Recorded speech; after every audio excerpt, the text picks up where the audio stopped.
Hello and welcome to study 24 HR। तो स्वागत है एक बार फिर से आप सभी का हमारे करंट अफेयर्स के सेशन में। तो करंट अफेयर्स के सेशन में हम लोग स्टार्ट करने जा रहे हैं नवंबर मंथ का करंट अफेयर्स। तो जैसे कि पहले नवंबर से पहले जो अक्टूबर के करंट अफेयर्स हम लोग करते थे, उसमें हम लोग वन लाइनर्स करते थे, ठीक है। बट इस बार से हमने मोड थोड़ा चेंज किया है, और जो नवंबर के करंट अफेयर्स हैं वो हम एमसीक्यू बेस्ड फॉर्म में करेंगे, यानी कि जितने भी करंट अफेयर्स से एमसीक्यू पॉसिबल क्वेश्चन बन सकते हैं उन सबको करने की कोशिश हम लोग करेंगे।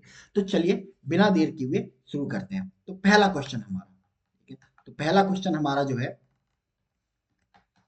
Who won as the 47th president of United State. तो अमेरिका में अभी हाल ही में इलेक्शन हुए, और अमेरिका को मिला उसका 47th प्रेसिडेंट, ठीक है। तो अमेरिका में दो पार्टी हैं, एक तो आपका रिपब्लिकन हो गए, रिपब्लिकन, दूसरे डेमोक्रेट,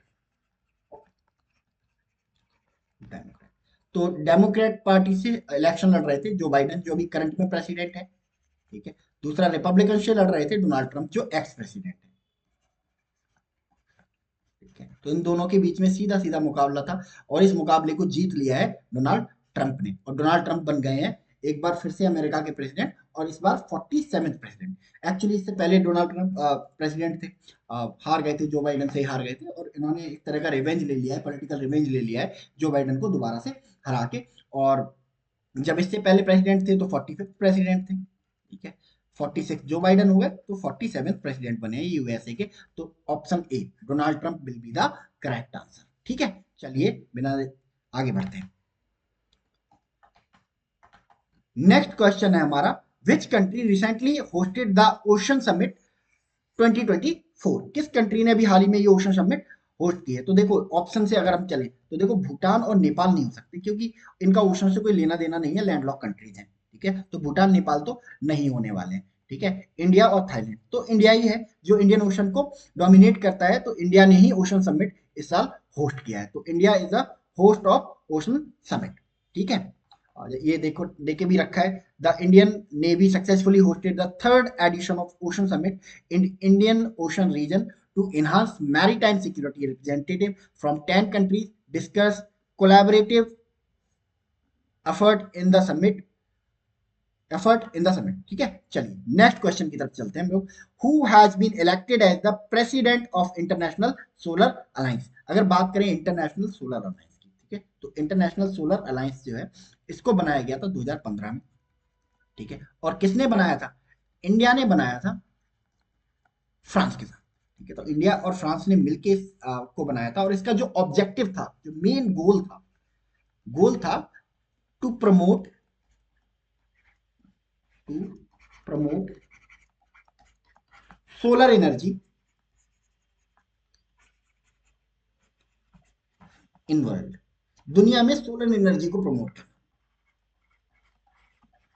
ठीक है। तो इंडिया फ्रांस से इसकी शुरुआत हुई थी, दो कंट्री से शुरुआत हुई थी, और आज इसे लगभग 120 कंट्रीज ज्वाइन कर चुके हैं, ठीक है। तो 120 कंट्रीज इसके मेंबर बन चुके हैं। प्लान ये है ना कि अब जो कंट्रीज जहाँ पे सोलर जो हीट है ना, सन की जो रेज है प्रॉपरली रिसीव होती है, तो वो कंट्री में क्या लगाए जाएंगे, बहुत सारे सोलर प्लांट लगाए जाएंगे। और जहाँ सन की रेज रिलीज नहीं मिलती है, लाइक ऊपर रशिया हो गया, आपका यूक्रेन वगैरह हो गया, तो वो क्या करेंगे, इन कंट्री में अपने प्लांट लगाएंगे, सोलर प्लांट लगाएंगे, और इनसे इलेक्ट्रिसिटी परचेज करेंगे। तो इस कंसेप्ट पे काम करते हैं, ठीक है। तो इंटरनेशनल सोलर अलायंस, अब इसको लीड करने के लिए 120 कंट्री है, इनको लीड करने के लिए हर साल एक जरूरत होती है एक प्रेसिडेंट की, ठीक है। और ये प्रेसिडेंट इन्हीं देशों में से 120 कंट्री में से किसी एक कंट्री को चुना जाता है, ठीक है। तो इस साल का जो प्रेसिडेंट है वो किसको चुना गया है? इंडिया को चुना गया है, ठीक है। वाइस प्रेसिडेंट किसको चुना गया है? फ्रांस को चुना गया है। तो India is the correct answer. अच्छा, इंटरनेशनल सोलर राइट्स, ठीक है, ये एकमात्र ऐसी इंटरनेशनल ऑर्गेनाइजेशन है जिसका हेडक्वार्टर इंडिया में, तो इसका जो हेडक्वार्टर है वो इंडिया में कहाँ पे है? गुड़गांव में, गुरुग्राम, आपने सुना होगा गुरुग्राम, ठीक है। तो गुरुग्राम में है ये, ठीक है। तो ये है आपका। चलिए नेक्स्ट, देखो देखे हुए रखा है यहाँ पे, India and France were elected as the president and co president of international solar alliance for 2 year term from 2024 to 2026। तो 2 साल के लिए बने हैं। चलिए next question, NTPC and ONGC have partnered to form a joint venture company JBC for what purpose, ठीक है। तो ओएनजीसी, ओएनजीसी किससे रिलेटेड है? ओएनजीसी गैस एक्सप्लोरेशन से रिलेटेड है, गैस एक्सप्लोरेशन, यानी कि गैस की खोज करती है कि कहाँ गैस मिल रही है कहाँ नहीं मिल रही है, और उसको क्या करती है ना, एक्सप्लोर करती है, उसके बाद निकालती है, बेचती है, ठीक है। तो गैस क्या है? एनर्जी है, एनर्जी मिलती है। एनटीपीसी, एनटीपीसी क्या करती है? ठीक है, ये बिजली बनाती है, इलेक्ट्रिसिटी बनाती है, थर्मल पावर के लिए जाने जाते हैं। और पावर, थर्मल पावर, ये इलेक्ट्रिसिटी है, ये क्या है? एनर्जी। यानी कि दोनों ही एनर्जी है ना प्रोड्यूस करने वाली कंपनियां हैं, बट अलग अलग। एक गैस से एनर्जी प्रोड्यूस करती है, तो दूसरी आपकी थर्मल पावर से, इलेक्ट्रिसिटी से एनर्जी क्रिएट करती है। तो इन दोनों ने अभी हाल ही में एक जॉइंट वेंचर बनाया है, एक कंपनी बनाई है साथ मिलके। तो क्या करने के लिए बनाएंगे? अब दोनों एनर्जी की कंपनियां हैं, ठीक है, तो एनर्जी की कंपनी बनाने के लिए जॉइंट वेंचर बनाएंगे ना, ठीक है। ऐसा थोड़ा ना कि कोई फूड कोर्ट खोलना है या कोई रेस्टोरेंट खोलना है, नहीं, तो एनर्जी से रिलेटेड होगा। तो development of conventional energy source, option A कह रहा है। तो कन्वेंशनल तो ये दोनों ही है, ठीक है, तो कन्वेंशनल सोर्स के लिए तो नहीं करेंगे ये, ठीक है। Option B renewable and new energy initiative, ये सही है, ठीक है। तो जो रीन्यूएबल एनर्जी होती है, आपकी विंड एनर्जी हो गई, सोलर एनर्जी हो गई, ठीक है, इस सबको प्रमोट करने के लिए, इन सबके फील्ड में आगे बढ़ने के लिए इन दोनों कंट्रीज ने, कंपनीज ने क्या बनाया है? एक जॉइंट वेंचर कंपनी बनाई है, जेबीसी बनाई है, ठीक है। यहाँ आप देख भी सकते हो, ठीक है। The public sector unit NTPC and ONGC, their subsidiary NTPC Green Limited and ONGC Green Limited have partnered in 50-50 JBC to promote renewable energy. This venture will focus on solar, wind energy shortage, green hydrogen, green ammonia, sustainable aviation fuel and e-mobility. ठीक है, चलिए next question की तरफ move करते हैं हम लोग।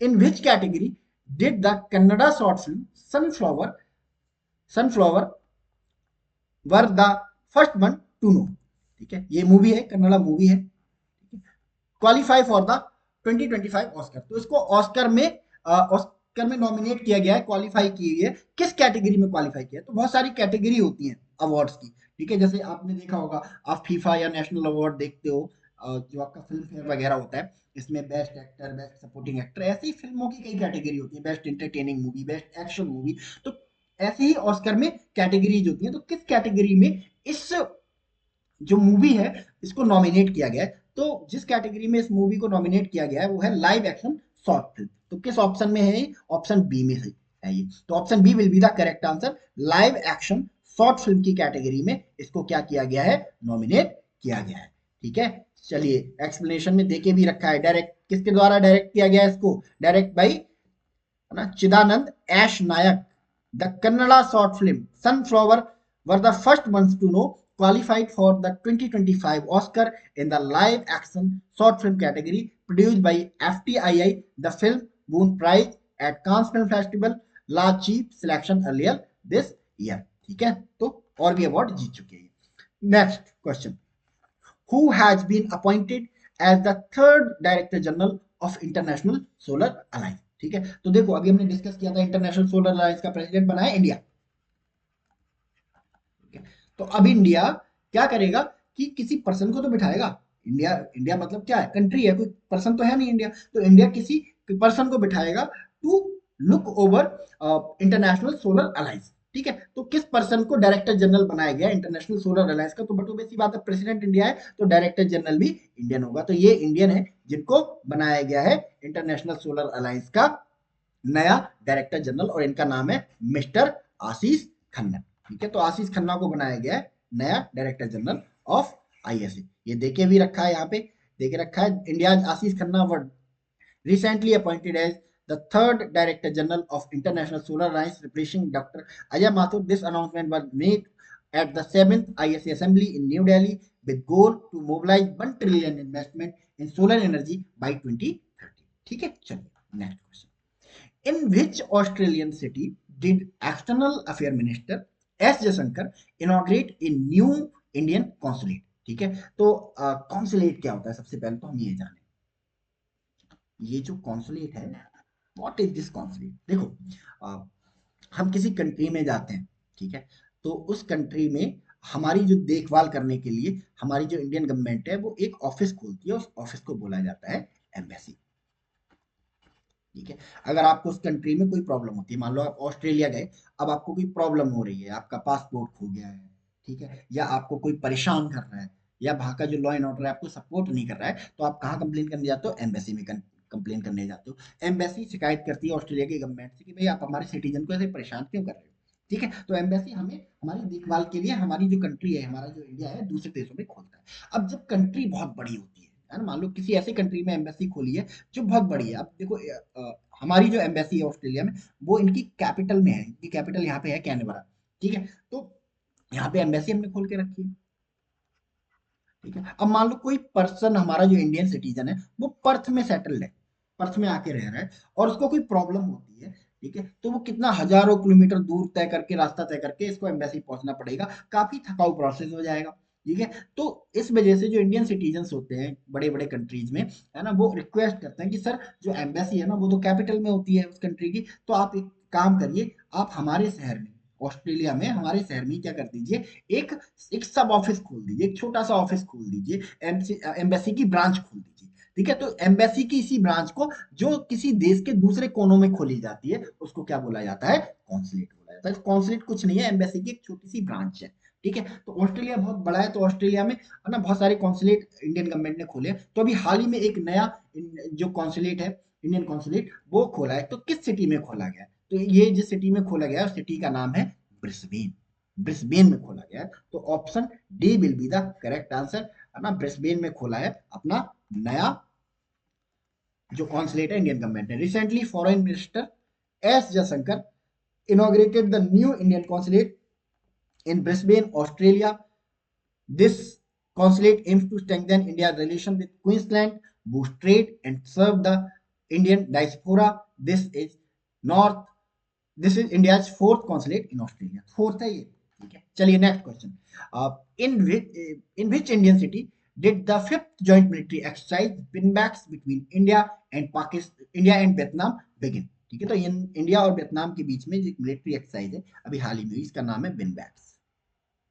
ठीक है, बिन वैक्स की जो फुल फॉर्म है, बिन वैक्स। ठीक है, तो B stand for Vietnam, I N stand for India, B stand for bilateral, ठीक है, और एक्स मतलब एक्सरसाइज। ठीक है, तो इंडिया और वियतनाम के बीच हर साल होने वाली एक्सरसाइज है, मिलिट्री एक्सरसाइज है ये। ठीक है, तो इस बार इसका फिफ्थ सेशन था। ठीक है, कहाँ पे किया गया? तो एक साल इंडिया में होती है, एक साल कहाँ पे होती है? वियतनाम में होती है। तो इस बार टर्न किसका था? इंडिया में था। ठीक है, तो इंडिया में किस जगह पे हुई है? तो इंडिया में जिस जगह पे हुई है, उस जगह का नाम है अंबाला। अंबाला में एक एयरफोर्स स्टेशन है, वहां पर इस एक्सरसाइज को कंडक्ट कराया गया है। क्योंकि इस बार मिलिट्री के साथ साथ इस बार जो एयरफोर्स है, उसने भी पार्टिसिपेट किया था इसमें। ठीक है, तो देखो यहाँ देखे भी रखा है एक्सप्लेनेशन में, the fifth joint military exercise VINBAX between India and Vietnam started in Ambala, Haryana. For the first time both armies and air force भी कर रही है, participated jointly with an Indian team including a regiment of corps of engineers and 47 personnel. ठीक है, चलो नेक्स्ट। Who won the World Boxing Federation super featherweight world title? ठीक है, तो अभी हाल ही में एक इंडियन ने जीता है इस टाइटल को। कौन है ये? हरियाणा से बिलोंग करते हैं। ठीक है, और इनका नाम है मिस्टर मनदीप झांगड़ा। मनदीप झांगड़ा ने, है ना, जो world boxing federation super featherweight world title है, वो भी हाल ही में जीता है। देख भी सकते हैं आप यहाँ पे, Indian professional boxer Mandeep Jangra defeated Britain's, है ना, McIntosh in Cayman Island to win world boxing federation super featherweight world title. ठीक है, जो 31 साल के हैं, है ना, क्या है, trains under Olympic silver medalist Roy Jones Junior. ठीक है, तो याद रखेंगे इसको। चलिए next question. Which country recently extended visa free entry for Indian tourist indefinitely? ठीक है, तो देखो, किसी एक कंट्री से दूसरी कंट्री में, मान लो मुझे इंडिया से अगर थाईलैंड जाना है, तो मुझे किन चीजों की जरूरत होगी? ठीक है, दो चीजों की जरूरत होनी चाहिए। एक तो पासपोर्ट, ये कहां से मिलता है पासपोर्ट? मुझे इंडिया की गवर्नमेंट देती है। एक तरह से ये इंटरनेशनल आधार कार्ड है, जैसे हमारा आधार कार्ड होता है ना, आधार कार्ड क्या होता है? आईडी प्रूफ होता है ना? कि इंडिया में अगर कहीं कहते हैं कि भाई आप इंडिया के सिटीजन हो या नहीं है, तो आधार कार्ड दिखाओ, सिम खरीदनी है आधार कार्ड दिखाओ, यानी कि उस आधार कार्ड से आपकी आइडेंटिफिकेशन हो रही है कि आप इंडियन हो, बट इंडिया के अंदर। बट जैसे आप इंडिया के बाहर जाते हो तो आपकी जो आइडेंटिटी होती है, ठीक है, वो पासपोर्ट बन जाती है ना? यानी कि आप कभी भी जाओगे, आप है ना, ऑस्ट्रेलिया, थाईलैंड वगैरह, है ना, तो आपसे वहां पे अगर कोई जांच पड़ताल करेगी पुलिस वगैरह, तो आपसे आपका पासपोर्ट पूछेगी, ठीक है? तो ऐसे ही जो पासपोर्ट होता है वो क्या होता है? एक आधार कार्ड की तरह होता है। दूसरी चीज जो चाहिए होती है, वीजा। वीजा कौन देता है? वो कंट्री जहां हम जाते हैं, थाईलैंड, ठीक है, लाइक थाईलैंड है जो, है ना, वो वीजा देगा। ये थाईलैंड जो वीजा है वो एक परमिशन है कि भाई आप हमारे कंट्री में आ सकते हो। जैसे आपके पास पासपोर्ट है, अब आपको थाईलैंड जाना है और आपने वीजा के लिए अप्लाई किया, ठीक है, तो थाईलैंड की जो गवर्नमेंट है वो जांच पड़ताल करेगी कि यहाँ कोई बम फोड़ के तो नहीं भागे हो, कोई टेररिस्ट तो नहीं हो, कोई चोर तो नहीं हो, कोई क्रिमिनल तो नहीं हो, ठीक है? इसके बाद एक परमिशन लिख के देगी कि सर आप हमारे कंट्री में आ सकते हो। उसी परमिशन को क्या बोला जाता है? वीजा बोला जाता है। तो अभी हाल ही में एक कंट्री है, उसने क्या कर दिया कि भाई अब हमारे यहाँ आने के लिए आप इंडियंस को वीजा लेने की जरूरत नहीं है, बिना परमिशन के आओ, कुल मिला के पासपोर्ट होना चाहिए बस आपके पास इंडिया का, ठीक है, आओ, घूमो और छुट्टियां बिता के जाओ। तो कौन सा कंट्री है जिसने अभी हाल ही में ये जो स्टेप है वो लिया है? ठीक है, तो ये कंट्री है आपका Thailand. Option D will be the correct answer, ठीक है? देख भी सकते हैं यहाँ पे एक्सप्लेनेशन में, ठीक है? Thailand recently extended visa free entry for Indian tourist indefinitely to boost tourism, ठीक है, 2023 में परमिट किया था, है ना, बट 6 महीने के लिए था, 30 डेज के लिए था, है ना, बट अभी आप इंडेफिनेटली कभी भी जा सकते हो, ठीक है? चलिए next question. India's first analog space mission has been launched at which place? यानी कि इंडिया का जो स्पेस मिशन है, एनालॉग स्पेस मिशन है, वो कहाँ पे लॉन्च किया गया? अभी हाल ही में जो एक आप कह सकते हो लेबोरेटरी सेटअप की गई है। ये कहाँ पे सेटअप की गई? तो देखो, ये इंडिया फर्स्ट एनालॉग मिशन की पिक्चर है। इसमें एक मशीन रखी हुई है ना? ये हमारा स्पेस मिशन है, ठीक है? यहाँ पे आपको क्या दिख रहा है? डेजर्ट सा दिख रहा है, ठीक है, यहाँ पहाड़ दिख रहे हैं। तो अगर आप राजस्थान जाओगे तो आपको डेजर्ट तो दिखेगा, पर पहाड़ नहीं दिखेंगे, ठीक है? तो राजस्थान में तो नहीं है ये, ठीक है? तो किस जगह पे, कौन सी जगह ऐसी है जहाँ पे डेजर्ट और पहाड़ दोनों देखने को मिलेंगे? तो वो जगह है लेह लद्दाख। कोल्ड डेजर्ट है, यहाँ पे पहाड़ भी देखने को मिलते हैं। तो लेह लद्दाख में अपना पहला एनालॉग मिशन खोला है किसने? इंडियन स्पेस रिसर्च ऑर्गेनाइजेशन, यानी कि इसरो ने, ठीक है? देख सकते हैं यहाँ पे एक्सप्लेनेशन में, Indian Space Research Organisation has launch India's first analog space mission in Leh Ladakh, a pioneering step in country's space exploration effort. The mission led by ISRO Human Space Flight Center, bringing together partners from आका space studio, university of Ladakh and IIT Bombay, यानी कि इनके collaboration में बनाया है, ठीक है? Next question की तरफ मूव करते हैं हम लोग। Who among the following recently took charge as the defence secretary? तो डिफेंस सेक्रेटरी क्या होता है? ये एक आईएएस ऑफिसर होता है, ठीक है? और जो किसकी हेल्प के लिए बनाया जाता है? डिफेंस मिनिस्टर की हेल्प के लिए बनाया जाता है। ऐसे हर मिनिस्ट्री में होम मिनिस्टर की हेल्प के लिए होम सेक्रेटरी, फाइनेंस मिनिस्टर की हेल्प के लिए फाइनेंस सेक्रेटरी, जो फॉरेन मिनिस्टर है उनकी हेल्प के लिए फॉरेन सेक्रेटरी। तो हर जो मंत्रालय होता है, मिनिस्ट्री होती है, उसमें एक सेक्रेटरी होता है। तो अभी हाल ही में इंडिया को मिले उसके नए डिफेंस सेक्रेटरी। क्या नाम है इनका? जो हमारे नए डिफेंस सेक्रेटरी हैं, इनका नाम है राजेश कुमार सिंह। एक सीनियर आईएएस ऑफिसर है, एक सीनियर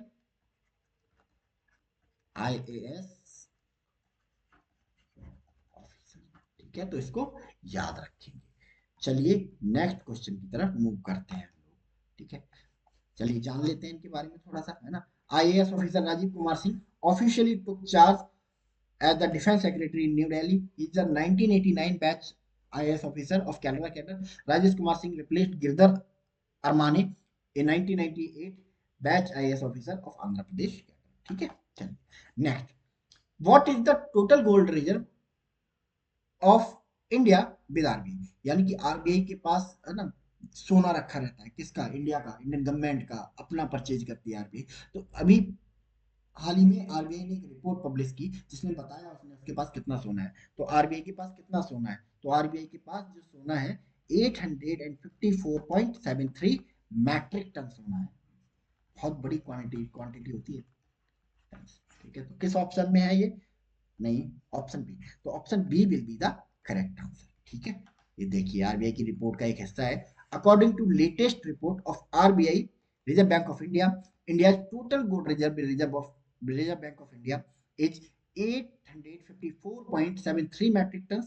ठीक है, a significant portion of these reserves 510.46 metric ton is stored domestically within India. ठीक है, the remaining gold reserve are kept abroad, of which 324.01 metric tons are kept safe in the Bank of England and the Bank of International Settlement. तो याद रखेंगे, ठीक है, 854 metric ton सोना है हमारे पास, आरबीआई के पास, जिसमें से 510 टन तो आरबीआई ने अपने पास ही रखा हुआ है। ठीक है, एंड 324 जो मेट्रिक टन है वो बैंक ऑफ इंग्लैंड और बैंक ऑफ इंटरनेशनल सेटलमेंट के साथ रखा हुआ है। ठीक है, चलिए next question. Vivek Devaraya passed away recently. He was the famous person of which period? ठीक है, प्रधानमंत्री ने भी इनके लिए क्या किया, ट्वीट किया था। ठीक है, कि भाई बहुत ज्यादा दुख हुआ इनके जाने से, और ये हमारे प्रधानमंत्री नरेंद्र मोदी के काफी करीबी भी माने जाते हैं। ठीक है, जितनी भी इकोनॉमिक पॉलिसीज हमारे इंडिया में चल रही हैं नरेंद्र मोदी के टाइम पे जो शुरू हुई हैं, उन सब में इनका क्या माना जाता है, एक अहम योगदान माना जाता है विवेक देवराय जी का। ठीक है, तो अब आपको हिंट दे दिया मैंने, आप समझ ही गए होंगे इस चीज को कि एक्चुअली में है कौन। ठीक है, तो ये इकोनॉमिक प्लानिंग मतलब इकोनॉमिक्स से रिलेटेड है। ठीक है, leading economist and chairman of the economic advisory council to prime minister Vivek Devray has passed away at the age of 69. Following his death, Prime Minister Narendra Modi paid tribute to Devray. ठीक है, चलिए next question.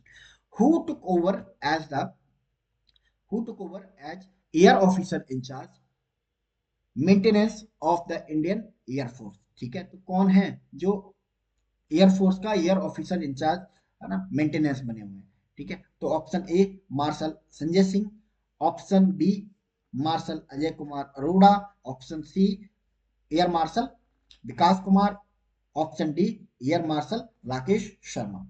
ठीक है, तो कौन बना है इनमें से? ठीक है, तो हमारे अरोड़ा साहब हैं। ठीक है, air marshal Ajay Kumar Arora, option B will be the correct answer. ठीक है, देख सकते हैं आप यहाँ पे एक्सप्लेनेशन में।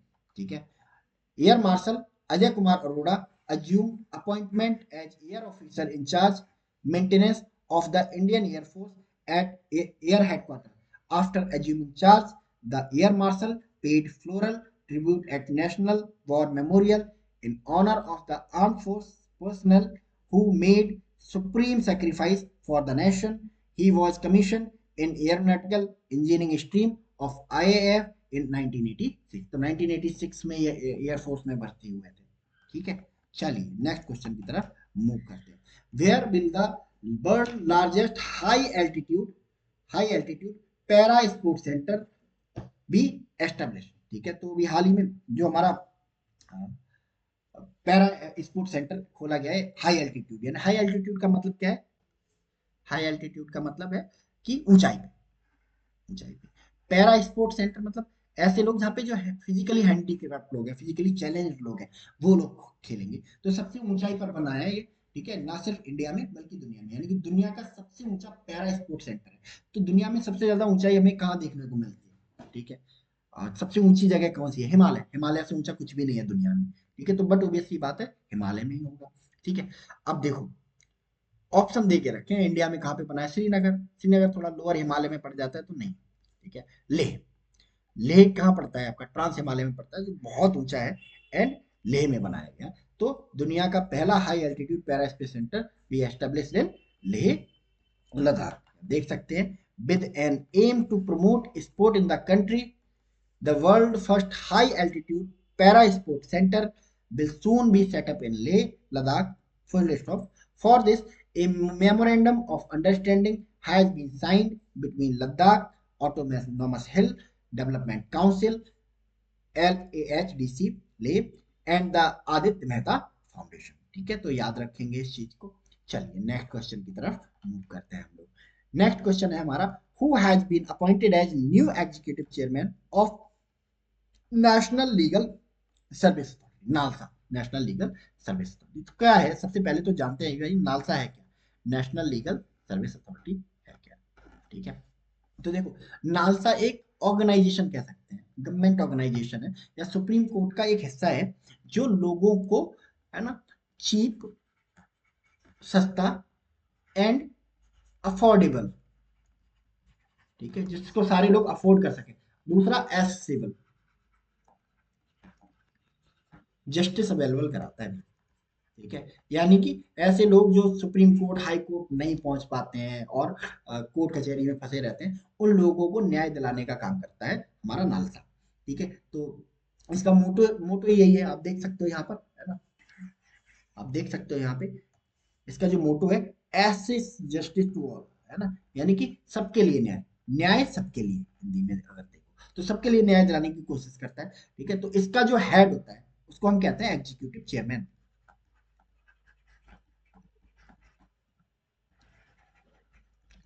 Executive chairman. ठीक है, एग्जीक्यूटिव चेयरमैन। और एग्जीक्यूटिव चेयरमैन जो होता है वो सुप्रीम कोर्ट का सीनियर मोस्ट जज होता है, सेकंड सीनियर मोस्ट, है ना, सेकंड सीनियर मोस्ट जज of supreme court, second senior most जज सुप्रीम कोर्ट के।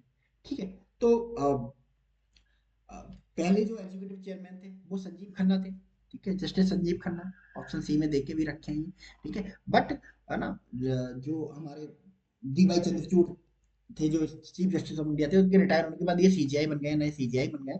ठीक है, उसके बाद ठीक है जो सेकंड पोजीशन पे आए हैं वो आए हैं जस्टिस भूषण रामकृष्ण गवई। ठीक है, ऑप्शन ए में देके रखा है justice Bhushan Ramakrishna Gavai.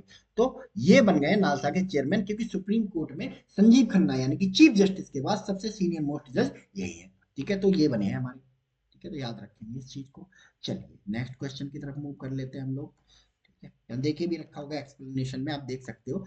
President of India Droupadi Murmu has nominated Supreme Court जज Bhushan Ramakrishna Gavai as the new acting chairman of the National Legal Service Authority. Justice Gavai will replace Chief Justice of India Justice Sanjeev Khanna, who previously held the post. As per the convention of NALSA, the post of executive chairman is held by the second senior most judge of Supreme Court of India. ठीक है, चलिए next question की तरफ चलते हैं हम लोग। Next question है हमारा, who has been appointed as new brand ambassador of Madhya Pradesh tourism department. तो हर स्टेट जो है अपना टूरिज्म प्रमोट करता है।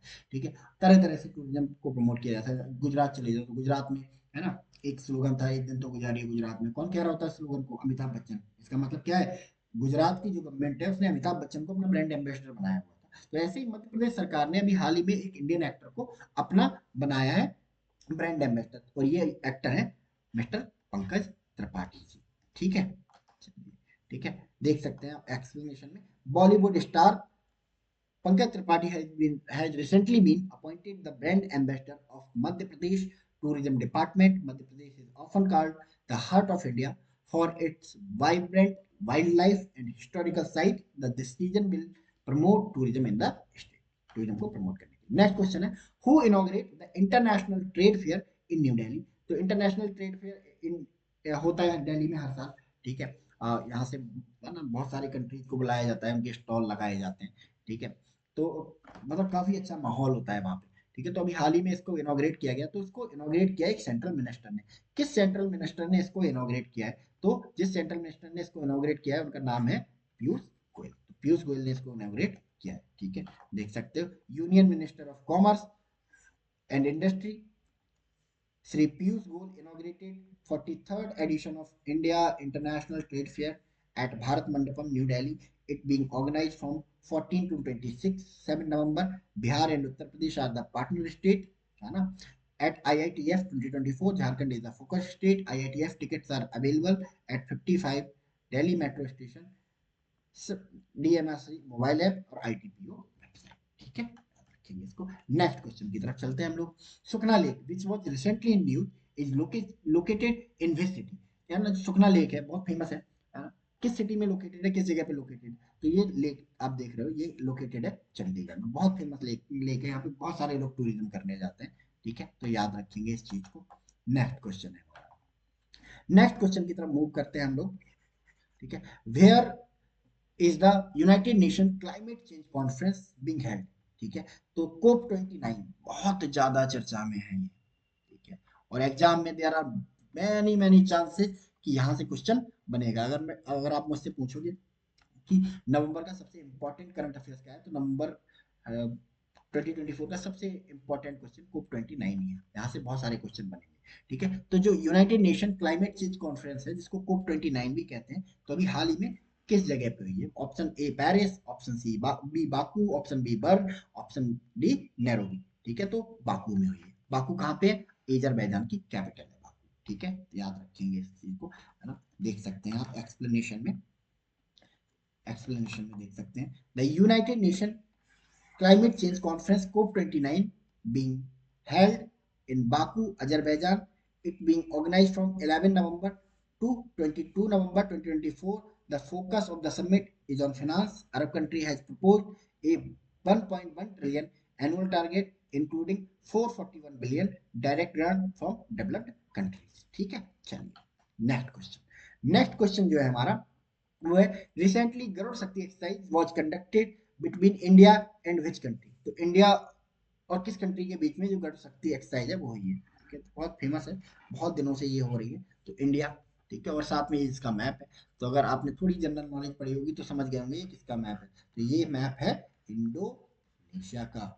ठीक है, तो गरुड़ शक्ति किस किस के बीच में होने वाली एक्सरसाइज है? भारत और इंडोनेशिया के बीच में, तो अभी हाल ही में कंडक्ट हुई थी, तो option D Indonesia will be the correct answer. ठीक है, चलिए एक्सप्लेनेशन में देख लेते हैं। The 9th edition of joint special force exercise Garuda Shakti between Indian army and Indonesian army concluded on 12 November at Makopassus, है ना, Indonesia. Indian ambassador to Indonesia Sandeep Chakravarty also participated in the exercise. ठीक है, चलिए नेक्स्ट क्वेश्चन की तरफ move करते हैं। Next question है हमारा, in which city of Bihar did prime minister Narendra Modi lay the foundation stone of AIIMS? ठीक है, तो प्राइम मिनिस्टर मोदी ने अभी हाल ही में क्या किया, है ना, एम्स की आधारशिला रखी, नींव रखी। किस जगह पे रखी है? तो दरभंगा, बिहार के दरभंगा में इस नींव को रखा गया है। Option C will be the correct answer. ठीक है, option C will be the correct answer. ठीक है, दरभंगा। ठीक है, देख सकते हैं एक्सप्लेनेशन में, प्राइम मिनिस्टर नरेंद्र मोदी, है ना, laid the foundation stone of AIMS in Darbhanga, Bihar. It will include a super specialty hospital, IS block, medical college, nursing college, and residential facilities. Along with this, PM Modi laid the foundation stone of several development projects worth 12,100 crore rupees across the state. Next question की बात तरफ चलते हैं हम लोग। Next question है हमारा, who has been appointed the new chairman of Indian Oil Corporation? ठीक है, इंडियन ऑयल कॉर्पोरेशन के नए चेयरमैन। ठीक है, तो ये बने सरदार जी, और इनका नाम है Mr Arvinder Singh Sahni. Arvinder Singh Sahni has become the new chairman of Indian Oil Corporation. देख सकते हो आप, है ना, Arvinder Singh Sahni has been appointed as the new chairman of country largest oil company Indian Oil Corporation. ठीक है, Sahni 54 work as the executive director of business development in petrochemical division of IOC. ठीक है, नेक्स्ट क्वेश्चन की तरफ चलते हैं हम लोग। Who is the foreign secretary to home government has given extension? तो अभी हाल ही में, है ना, इनको एक्सटेंशन दिया गया है। ठीक है, और इनका नाम है विक्रम मिश्री जी। ठीक है, विक्रम मिश्री जी। चलिए, central government has extended the tenure of foreign secretary Vikram मिश्री टिल जुलाई 14 2026 तक, यानी कि एक साल अभी और रहेंगे, अगले साल 2025 तक। नेक्स्ट क्वेश्चन जो है हमारा, ठीक है, Shigeru Ishiba has recently been elected as the prime minister of which country? तो ये किस कहां के प्राइम मिनिस्टर बने हैं? जापान के प्राइम मिनिस्टर बने। याद रखेंगे Shigeru Ishiba. The parliament of Japan has once extended elected Shigeru Ishiba as the prime minister of the country. ठीक है, तो याद रखेंगे इस चीज को। ठीक है? चलिए, ठीक है, तो ये रहा हमारा पार्ट 1। ठीक है, और अब हम जो नेक्स्ट वीडियो करेंगे पार्ट 2, उसमें नवंबर के ही करंट अफेयर्स होंगे, नेक्स्ट वीक के करंट अफेयर्स होंगे। तो चलिए, आज के सेशन में हम लोग इतना ही रखते हैं, मिलते हैं हम लोग नेक्स्ट सेशन में। तब तक के लिए thank you so much and God bless you all.